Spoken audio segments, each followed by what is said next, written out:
LIC के एक new plan के बारे में बात करेंगे जिसका नाम है LIC न्यू एंडोमेंट प्लान। पैसे के इन्वेस्टमेंट के साथ साथ आपकी लाइफ भी इंश्योर होती है। इसके अंदर दूसरे प्लान्स के कंपैरिजन में कम प्रीमियम लिया जाता है और एक बार जब आप इस प्लान को ले लेते हैं तो इस प्लान के तहत आपको बोनस और फाइनल एडिशनल बोनस जो LIC डिक्लेयर करती है उनका लाभ मिलता है। साथ ही साथ जो ये बोनस होता है ये कंपैरेटिवली हायर बोनस होता है और इसके अंदर आपको डबल एक्सीडेंटल बेनिफिट मिलते हैं राइडर के साथ में। टैक्स सेविंग होती है जो भी आप प्रीमियम पेड करते हैं और जो पैसा आप मैच्योरिटी पर पाएंगे वो बिल्कुल टैक्स फ्री होता है। इसके अगर हम एलिजिबिलिटी क्राइटेरिया के बारे में बात करें तो इसके अंदर एज ऑफ एंट्री 8 साल है, यानी 8 साल के बच्चे से लेकर 55 साल की एज तक कोई भी व्यक्ति इसके अंदर एंट्री कर सकता है। जो प्रीमियम पेइंग मोड है वो yearly, half yearly, quarterly, monthly, जिस तरह से भी आप देना चाहें उस तरीके से पे कर सकते हैं। पॉलिसी टर्म यानी कि कितने साल ये पॉलिसी चलती है वो मिनिमम 12 साल है और मैक्सिमम 35 ईयर्स है। बेसिक सम एश्योर्ड इस प्लान के लिए 1 लाख रुपए है और इसके बाद में आप अपने बजट के अकॉर्डिंग जितना ज़्यादा से ज़्यादा चाहते हैं उतना प्रीमियम सम एश्योर्ड आप ले सकते हैं 5,000 रुपये के मल्टीपल में। पॉलिसी रिवाइवल का भी ऑप्शन है। 2 साल के अंदर अगर किसी कारणवश आप अपना प्रीमियम पे नहीं कर पाते हैं और आपकी पॉलिसी 2 साल तक आप पे नहीं करते हैं तो आप 2 साल तक उसको रिवाइवल कर सकते हैं। प्रीमियम मोड पर आपको रिबेट भी मिलती है, यानी कि एक तरह से छूट भी मिलती है। अगर आप ईयरली प्रीमियम पे करते हैं तो जो भी आपका प्रीमियम कैलकुलेट होकर आता है उस पर आपको 2% तक की छूट मिलती है और हाफ ईयरली अगर पे करते हैं तो 1% की जो भी प्रीमियम कैलकुलेट होकर आता है उस पर छूट मिलती है और अगर आप क्वार्टरली या मंथली करते हैं तो उस पर आपको किसी भी तरह का कोई रिबेट नहीं मिलता है।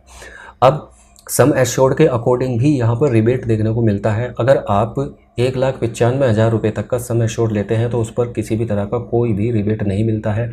लेकिन अगर आप 2 लाख से लेकर 4,95,000 के बीच में सम एश्योर्ड चूज़ करते हैं तो उस पर आपको 2% का रिबेट मिलता है। 5 लाख से ऊपर के सम एश्योर्ड पर आपको 3% का रिबेट मिल जाता है। लोन की फैसिलिटी भी इसके अंदर अवेलेबल होती है। पॉलिसी लेने के बाद में अगर आपने 3 साल तक प्रॉपर टाइम पर अपना प्रीमियम पे किया है तो आप 3 साल के बाद में उसके अपने जो भी अमाउंट आपने पे किया है उसका 90% तक आप लोन भी ले सकते हैं और अपनी ज़रूरत को बीच में पूरा कर सकते हैं। सरेंडर का ऑप्शन इसके अंदर अवेलेबल है। 3 साल के बाद में आप अपना जो भी प्रीमियम पे करते हैं उसको पूरे का पूरा वापस पा सकते हैं, लेकिन 3 साल आपको इसमें पे करना होता है। अब दोस्तों एक एग्जांपल के साथ में अगर हम समझें, मान लीजिए आप 5 लाख रुपए के लिए इस पॉलिसी को लेते हैं और जो पॉलिसी टर्म है वो 21 साल है। पॉलिसी परचेज सपोज़ कीजिए आपने 2020 में की है तो 21 साल, अगर आप उस समय आपकी एज लगभग 26 ईयर्स है तो जो ईयरली प्रीमियम कैलकुलेट होकर आता है वो 23,717 रुपये कैलकुलेट होकर आता है। और जो मैच्योरिटी पर आपको अमाउंट मिलेगा, अगर हम मैच्योरिटी पर लगभग अमाउंट की बात करें तो वो 10,91,500 रुपये होगा।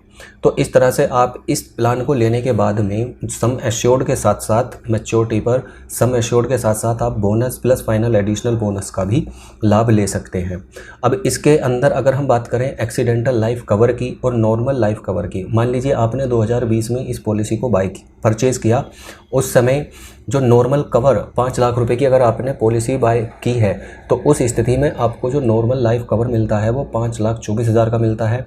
वहीं एक्सीडेंटल लाइफ कवर इसके अंदर लगभग 10,24,000 होता है।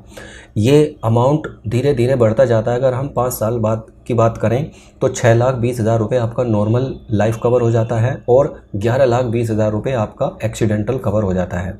यानी बाई चांस अगर पॉलिसी धारक की एक्सीडेंट के थ्रू डेथ हो जाती है तो उसके नॉमिनी को या फैमिली मेम्बर्स को तुरंत ये अमाउंट प्रोवाइड कराया जाता है। इसके साथ साथ ये एक ऐसा प्लान है जिसको आप लेने के बाद में अपनी लाइफ को भी इंश्योर कर सकते हैं और बाय चांस अगर किसी के साथ में कोई हादसा हो जाता है तो वो भी इसके अंदर कवर होता है। और इसके साथ साथ इन्वेस्टमेंट का भी ये एक बेहतरीन ऑप्शन है, यानी आपके पैसे में भी ज़बरदस्त इसमें बढ़ोतरी आपको देखने को मिलेगी। आई होप आपको ये जानकारी अच्छी लगी हो।